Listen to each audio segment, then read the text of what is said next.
مين وهو صغير كان في حصة الرسم لازم قبل اي حاجة يرسم شمس في الزاوية كده على طرطوفة الورقة؟ طب مين كان بيحب يقعد على حرف عشان المستر اول ما يقول حد يمسح السبورة يطلع رهوان؟ بس ليه كلمة بسم الله الرحمن الرحيم ما كانتش بتتمسح؟ طب مين وهو صغير كان بيحب يعمل نفسه ميت عشان يشوف اهله هيعملوا ايه؟ القصة ان كان بيبقى عامل كده وهو ميت.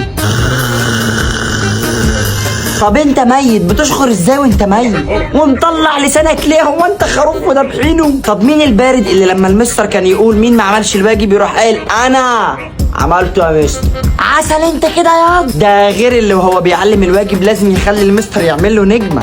معلش بس يا مستر استاذنك النجم بتاعتي. ايه ياض لما تاخد النجمه دي هتبقى خدت ختم الرئاسه يعني؟ طب مين لما المستر كان يسال سؤال وهو مش عارفه بيرفع ايده عشان ما يختارهوش؟ قصه ان النحس برضه كان بيختاره. طب مين لما كانوا بيدهنوا الشقه او بيعزلوا بيقعد يشم في ريحه البوهيه؟ ده غير الشمام اللي بيحب يشم شباشب وكتاشي جديده. طب مين وهو اجازه يوم الجمعه ونايم براحته وما صدق ينعس امه تيجي الساعه 7 الصبح وتنتش الملايه من تحتيه؟